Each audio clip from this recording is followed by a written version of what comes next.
नुक्सिबदा लाइरबा इना खुनबा खाइदे हाइनै अदुबु तौथोरकपा थबक अमदि हान्ना ममांगदा लेरंबा आइगी फिबम अदुगा हौजिक हौजिक ओइरबा आइगी फिबम असिगा येंगनबा मतमदा हौजिक हौजिक की फिबम असिना हेना नातै चाबा खुदोंग चाबा लेरगदी हान्ना ममांगदा लेरंबा कयाबु मिराइखिबा अदुगा मागी हौजिक ओइरबा स्टैंडर्ड सिदा लोइनबा पामखिबा मियोइ क्यासु लेइतबा नत्ते मसिमकननी ngasi phawba thasanana magi punsida ningma kaiba punsi amade lenkiba matamdo thasanana class 10 karapka matamni mahangna tuition chatpa khudingda nipa ama thengnaki nipa do miyoi mito phajai nusiba magun cheli mi wangi nipa do na mahakpu tuition chatpa khudingda nukti ga sum inaduna lakhibani nongmadi nipa do na mangon nuksi harapka matamda thasana do class 10 loidu phawbadi nipa amata khangnaroi haiduna nipa du kedano khak yakhide mahakna yadrabasu nipa dudi thasna bu tunginaba amadi mahak putanaba kedano khak lepkhide tuition mafamda tungilambadagi thasna na school halakka matam phawbada nipa do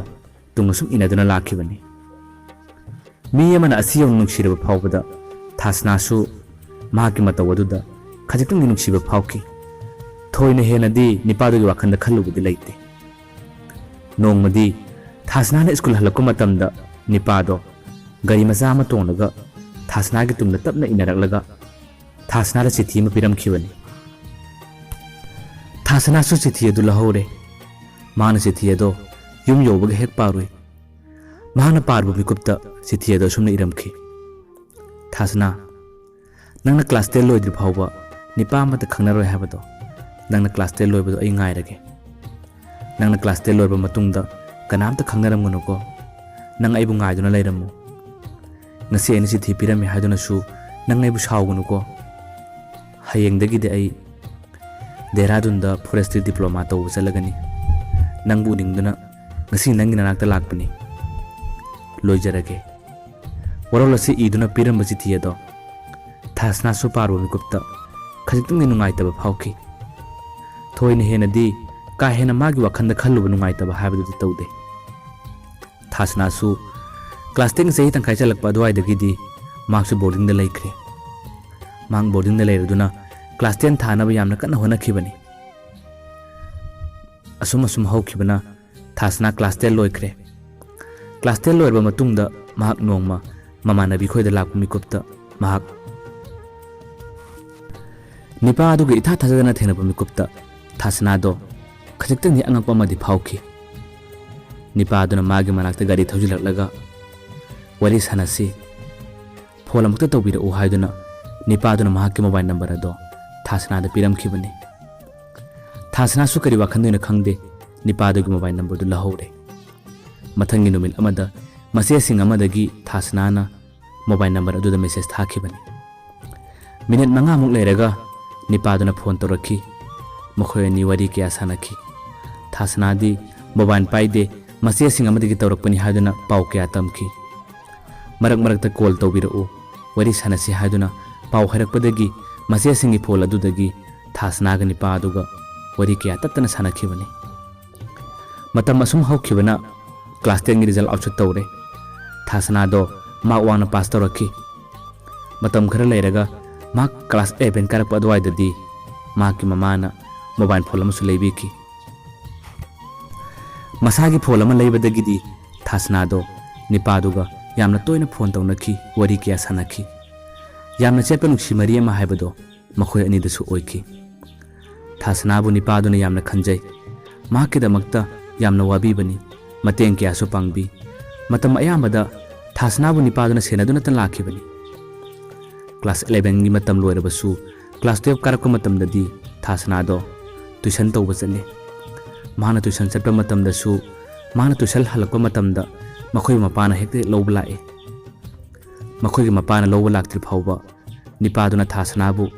adum sena biduna laikhibani mapana lobla alaba matungda nipa da su yumda chatki mataw sumna thasna gi damakta nipa aduna yamna wabi mataw kaya aduda nipa du thasna na su yamna kana nuksijabani mahaki mamanabi kaya nati thasna bu laknabidi nuksiba henmale nangi nuksiba matause hayeng kainaraba mikupta nak soidana wahaugani haiduna mamanabi kyanadi thasna bu he lagnabi thasna nongmata thausarude mamanabi kyana hairapa wado mahaki napadasu hapkidabani mataw asumna makhoi anigi nuksinaba chahi amaga tha 7-9 phajilakhi thasna su class 12 tharamdaigi larik kanna paba matangni nipadugina mahaki thabakki yamna kanna chenna matangni makhoi ani thabak chenaba matang oikhibana wari sanaba pau phanaba khradi latkhibani nong phadok message thanaram labasu numini ni humni hekta thana daba pau phona daba tatna tawrakhibani thasna wakhan khradi nungai khide mahaki wakhanda di khalle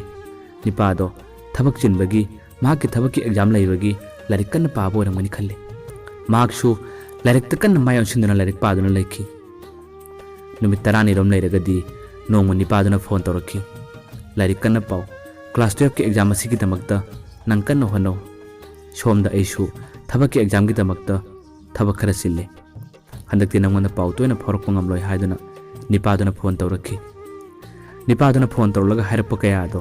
thasna su thauna amo oiduna class 12 ki damakta larik kanna paduna laikhibani matam khara lairagadi nipadugi mamanabana thasna da niparo thabak khalle haiduna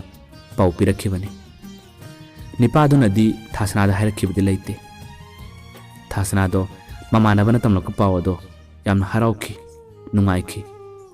nipaduna di mangonda phone tawrulaga mahaki thabakki maramda wa amata kangthorakhibadi laite nipado wakhan khara hongi habadi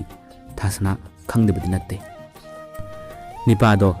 thasna da paukhak phorokhidre phone tawrakhibasu laite nipado gi honlaliba mong matau kya aduda thasna do yamna chakchakhibani kaplaga phawba lenkhi mahak nungai taba kya leirabasu thagadruba class 12 ki exam asigi dama khallaga mahak khanginduna laikhibani mahaki exam ayada su thasna do yamna kanna nakhi mahaka nongma mamaga hospital dagi halakku mikupta nipaduga mahaka thengnakhibani nipado thasna da yengmadi yenglai kaubudi kaurakte thasna su mama yawagi karaktrabra haiduna asum khankhibani numitugi matungda su nipado pau karimata phaurakhibusu laitre mahaki class 12 ki exam ase nongmata ngairba mikuptadi thasna do numidang duma yamna wana nipaduna pirakpa wish adu ngaijakhibani numidangi pung baro ama phawba nipaduna mahaki hayengi exam asigi damakta wish amata phawba pirakhidabado thasna numitto yamna kapkhibani mahak yamna wana class 12 ki exam adu thaki class 12 ki exam lorba matungda thasna do nipadu da message kya thaki phone kya tawki mahana message tharabasu phone tawrabasu nipadu ge ba paukhumdi amata phawba lakhidawani thasna do wakhanja manungai khide nipado thabak tawrabani na mahaka thak manaba mahaka class manaba nupi khangna ningi habase thasna su khanglakhibani khanglabasu nuksiruba kaubani na kaubadi pak ngamkhide nongmadi mahakna nipadu da phone kyara khana tawbo mikupta mangarak suba adwaidadi nipa amakak phone paikhalai nipaduna asumna hairakki taido wasum changkhibani mahak thorokpaga phone tawholake hairaga nipado phone thamkhibani thasna su nipaduna phone tawrakani haiduna numituma yamna wana ngaijakhibani numitusu phone tawrakhiba leitre nipaduna asumna mangonda pau phoroktaba amadi mangonda lapthoknaba honarapa kaya aduda thasna do haifam tawphum khangdana kapla lenjakhibani tungkona di mahaki yumgi mama mapa amadi mahaki makha taba manawsingi dama khallaga mahak nungai taba khudima khangjelage haiduna yumgi mateng panglage haiduna chaplungi lebrakhibani thasna do nipado phana kana kauna honarabasu kawba khak namkhide matam amada mahapu question senabiramba amadi mahaki damakta yamna wabiramba nipa amana ngasidi mangondagi lapthokhiba mikup asida thasna do haifam tawphum khangdana yamna wakhibani mahaki wakhandasu mon khalli thak manadaba midi nuksinaba yadabra thak manaba masen khaktagi nuksinaba oibra haidna wahang kaya amadi masa matomta hangjari karigi asumna lapthokadaba orabadi ꯀꯔꯤꯒꯤ ꯑꯩꯉꯣꯟꯗ ꯅꯨꯡꯁꯤꯕ ꯇꯝꯕꯤꯔꯝꯂꯤꯕꯅꯣ ꯍꯥꯏꯗꯨꯅ ꯊꯥꯁꯅꯥꯗꯣ ꯄꯦꯟꯖꯗꯕ ꯑꯃꯗꯤ ꯅꯤꯡꯉꯝꯗꯕ ꯀꯌꯥ ꯑꯃ ꯇꯠꯇꯅ ꯐꯥꯎꯔꯤ꯫ Class 12ꯀꯤ ꯑꯦꯛꯖꯥꯝꯁꯨ ꯍꯥꯏꯗꯣꯛꯂꯦ꯫ ꯀ꯭ꯂꯥꯁ 12 ꯑꯦꯛꯖꯥꯝ ꯍꯥꯏꯗꯣꯛꯂꯕ ꯃꯇꯨꯡꯗ ꯊꯥꯁꯅꯥꯗꯣ ꯐꯥꯔꯁꯠ ꯁꯦꯃꯤꯁꯇꯔ ꯇꯝꯂꯦ꯫ ꯐꯥꯔꯁꯠ ꯁꯦꯃꯤꯁꯇꯔ ꯇꯝꯂꯕꯁꯨ ꯃꯍꯥꯛ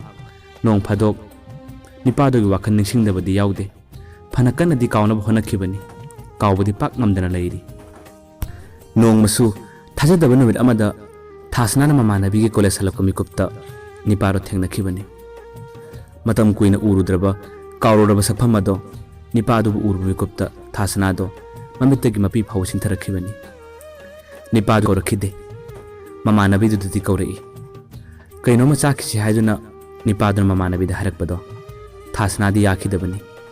ꯃꯥꯒꯤ ꯃꯅꯥꯛꯇ ꯂꯩꯔꯒ ꯃꯥꯕꯨ ꯎꯔꯒ ꯊꯃꯣꯏꯁꯦ ꯂꯩꯐꯝ ꯈꯪꯂꯣꯏ ꯍꯥꯏꯗꯨꯅ ꯊꯥꯁꯅꯥꯗꯣ ꯋꯥ ꯑꯃꯠꯇ ꯍꯥꯏꯔꯝꯗꯅ ꯃꯍꯥꯛ ꯌꯨꯝꯗ ꯆꯠꯂꯒꯦ ꯍꯥꯏꯗꯨꯅ ꯄꯔꯞ ꯂꯥꯛꯈꯤꯕꯅꯤ꯫ ꯌꯨꯝ ꯌꯧꯔꯕ ꯃꯤꯀꯨꯞꯇ ꯃꯍꯥꯛ ꯅꯤꯄꯥꯗꯣ ꯑꯃꯨꯛ ꯎꯔꯨꯕꯗꯒꯤ ꯅꯤꯄꯥꯗꯨꯒꯤ ꯋꯥꯈꯜ ꯈꯜꯂꯒ ꯃꯍꯥꯛ ꯀꯞꯆꯈꯤꯕꯅꯤ꯫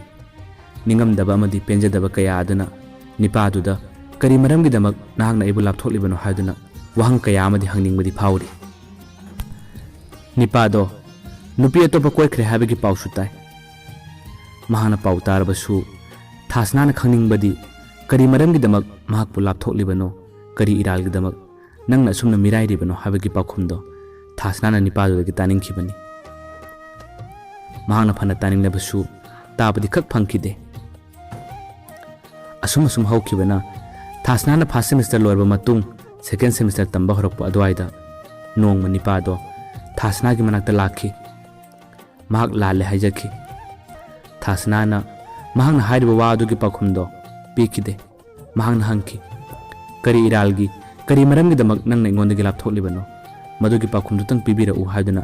ꯊꯥꯁꯅꯥꯅ ꯍꯟꯗꯅ ꯍꯪꯈꯤꯕꯅꯤ꯫ ꯅꯤꯄꯥꯗꯣ ꯄꯥꯎꯈꯨꯝ ꯑꯃꯠꯇ ꯐꯥꯎꯕ ꯄꯤꯔꯛꯈꯤꯗꯦ, ꯃꯍꯥꯛ ꯂꯥꯜꯂꯦ ꯍꯥꯏꯕ ꯋꯥꯍꯩꯁꯤ ꯈꯛ ꯅꯠꯇꯅ꯫ ꯅꯨꯃꯤꯠꯇꯨꯗ ꯊꯥꯁꯅꯥꯅ ꯍꯥꯏꯈꯤ, ꯅꯪꯅ ꯑꯩꯕꯨ ꯃꯇꯝ ꯑꯃꯗ ꯌꯥꯝꯅ ꯋꯥꯍꯟꯈꯤ, ꯀꯞꯄꯁꯨ ꯀꯞꯍꯟꯈꯤ꯫ ꯉꯁꯤꯗꯤ ꯅꯪ ꯑꯩꯉꯣꯟꯗ ꯑꯃꯨꯛ ꯍꯟꯅ ꯁꯥꯟꯅꯕꯤꯔꯒꯅꯨ꯫ ꯅꯪꯅ ꯆꯠꯂꯤꯕ ꯂꯝꯕꯤꯗꯨꯗ ꯅꯪꯅ ꯈꯪꯅꯔꯤꯕ ꯅꯨꯄꯤꯗꯨꯒ ꯑꯁꯨꯝ ꯈꯪꯅꯔꯒ ꯂꯩꯌꯨ꯫ ꯄꯨꯟꯁꯤꯁꯦ ꯌꯨꯝ ꯄꯥꯟꯗ꯭ꯔꯕꯁꯨ ꯑꯩ ꯑꯗꯨꯝ ꯂꯦꯟꯕ ꯉꯝꯒꯅꯤ꯫ ꯅꯪꯅ ꯑꯩꯉꯣꯟꯗꯒꯤ ꯂꯥꯞꯊꯣꯛꯈꯤꯕꯒꯤ ꯃꯔꯝꯗꯨꯗꯗꯤ ꯇꯥꯛꯄꯤꯔꯝꯃꯨ ꯍꯥꯏꯗꯨꯅ ꯊꯥꯁꯅꯥꯗꯣ ꯍꯟꯖꯤꯟ ꯅꯤꯄꯥꯗꯨꯗ ꯍꯪꯖꯈꯤꯕꯅꯤ꯫ ꯅꯤꯄꯥꯗꯣ ꯄꯥꯎꯈꯨꯝ ꯈꯛ ꯄꯤꯈꯤꯗꯦ꯫ ꯊꯥꯁꯅꯥꯁꯨ ꯅꯤꯄꯥꯗꯨꯕꯨ ꯅꯨꯡꯁꯤꯗꯕꯗꯤ ꯅꯠꯇꯦ꯫ ꯅꯨꯡꯁꯤꯔꯕꯁꯨ ꯃꯇꯝ ꯑꯃꯗ ꯅꯤꯄꯥꯗꯨꯅ ꯃꯍꯥꯛꯄꯨ ꯌꯥꯝꯅ ꯋꯥꯍꯟꯈꯤꯕꯗꯨꯅ ꯃꯍꯥꯛ ꯃꯩꯆꯥꯛ ꯑꯃꯨꯛ ꯍꯟꯅ ꯈꯥꯡꯕ ꯇꯜꯂꯦ ꯍꯥꯏꯗꯨꯅ ꯃꯍꯥꯛ ꯅꯤꯄꯥꯗꯨꯒ ꯑꯃꯨꯛ ꯍꯟꯅ ꯃꯔꯤ ꯂꯩꯅꯔꯣꯏ ꯍꯥꯏꯗꯨꯅ ꯈꯟꯈꯤꯕꯅꯤ꯫ ꯊꯥꯁꯅꯥꯗꯣ ꯃꯍꯥꯛꯅ ꯐꯅ ꯉꯥꯡꯂꯨꯔꯕꯁꯨ ꯁꯥꯎꯔꯨꯔꯕꯁꯨ ꯅꯤꯄꯥꯗꯨꯅ ꯃꯉꯣꯟꯗ ꯁꯣꯏꯗꯅ ꯍꯥꯏꯖꯔꯛꯀꯅꯤ ꯍꯥꯏꯗꯨꯅ ꯌꯥꯝꯅ ꯋꯥꯅ ꯉꯥꯏꯖꯈꯤꯕꯅꯤ꯫ ꯅꯤꯄꯥꯗꯨꯗꯤ